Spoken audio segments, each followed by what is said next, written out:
Alright, ladies and gentlemen, welcome back to the channel, man. The Cavaliers suffered a tough loss to the Minnesota Timberwolves, but honestly, I think this is as good of a loss as you possibly can have, although at the same time, Cleveland, they had a 37-26 lead after the first quarter. At one point, they had a 14-point lead. But considering the way things really took a turn in the second quarter, third quarter, Cavs at one point were down 23. You got to keep in mind all the players they were missing. Darius Garland, Karis LeVert's going to be out for a little bit longer. You had no Rajon Rondo. So, I mean, the backcourt was extremely thin. And I just don't think this was that bad of a loss considering, Cleveland 34-26 in the fourth quarter. Everyone kind of chipped in, like literally every single player chipped in. Every single player pretty much was useful tonight. Brandon Goodwin, shout out to Brandon. Man, right when the Cavs signed him to a 10-day, I was really worried that they were going to eventually cut him, and thankfully they didn't, man. Brandon Goodwin got his start tonight. He got his first ever NBA double-double, 7 of 13 from the field, 2 of 4 from downtown, 17 points, 12 assists. He was a huge reason that they were able to battle back, but mainly, man, I look at that bench tonight. They did a really good job. Bench did a really good job, particularly Kevin Love draining 5 threes, and then Cedi Osman draining 5 threes as well. Kevin Love, Cedi, both of them, huge reasons the Cavs were able to come back, and it was a one-possession game right up until the end, and man, of course, Karl-Anthony Towns had to hit the three.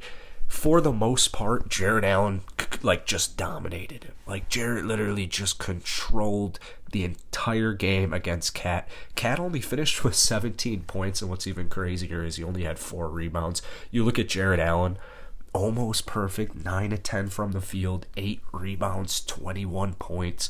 Jarrett Allen was dominating the paint, and Evan Mobley, while it took him a little bit to get going, he still finished with a great game. 15 points, 10 rebounds, 4 assists with 2 blocks. Still would like him to be more aggressive, but I think he got more aggressive as the game went on.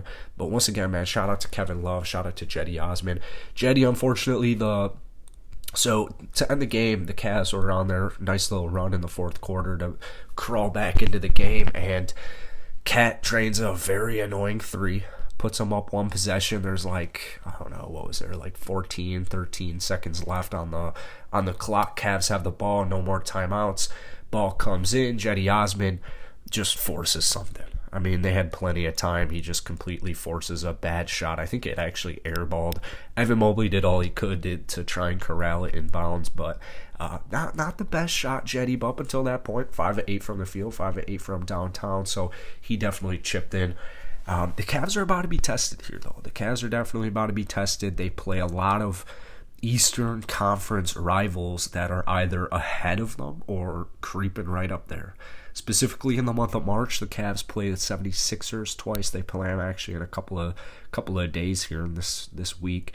And they also have Miami, who just beat the brakes off my Chicago Bulls. So they're going to be tested. But I really like, first off, man, I love the Cavs announcers. But I really like what they were saying. The Cavs players, they're definitely cherishing this.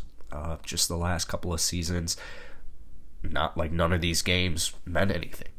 Last season specifically, this game wouldn't have mattered. Cavs would have wanted to lose this game to try and get a better draft pick. So, these guys are learning. They're not really supposed to even be in this situation to begin with. And I think they're making the most of it. Lauri Markkanen coming back's definitely a huge deal. Tonight, he had 5 turnovers, 2 of 7 from the field, 1 of 6 from downtown, but he missed a big chunk of time, so I'm definitely going to give him the benefit of the doubt. Isaac Okoro, while he didn't do much offensively, he did have a really huge corner three at the end of the basketball game. Defensively, Isaac, he does it all, man. He does it all. That's the starting lineup. Starters did good, but as the Cavs announcers were talking about, man, tonight you're kind of leaving 50 points on the table with Karis LeVert, Rajon Rondo, and Darius Garland. You're literally leaving 50 points on the table. So Cleveland next up, they have Charlotte, who kind of been, I don't want to use the word underperforming, but this season they've been totally average. I feel like as of late they've kind of been falling off here, honestly, since the calendar year hit 2022. They're losing right now as I speak to the Milwaukee Bucks 83-115. So Cleveland's got to get that win. They got to get that win for sure, get back up in that win column. Now, dude, March is really going to test them, man. After Charlotte on Friday, you have Philadelphia, you got Toronto, you got Indiana, Miami, Chicago, LA, Philly again. A lot of these games are very close to each other. I forget the exact number, but the Cavs play a lot of basketball in this next month. So really stay healthy. I don't have an issue with any of these guys taking their sweet time, because at the end of the day, Cleveland's going to make the playoffs. Whether hopefully it's a top seed, obviously. But I think as long as you don't fall into the play-in tournament, you should be like viewing this as a total success. I guess even if you did fall into the play-in tournament, when you look at the grand scheme of things, it still is a very big success. But I think this is a nice morale win. I think this was a nice morale win for Cleveland, even though you did fall by 5 to Minnesota. This is as good of a loss as you possibly can, just kind of granted who you've been without. But that's really the key, in my opinion, is you got to stay healthy. You got to stay healthy. You're going to have tough games, specifically, in Philly on Friday with James Harden being there. You got at Miami next week, and then on a back-to-back, you go to Chicago. So it's going to be tough here. So you got to stay healthy, and you got to just get as many wins as you can. I really wish the Cavs won tonight's game, because even like you go back to Saturday and that win against Washington, like that was a super ugly win.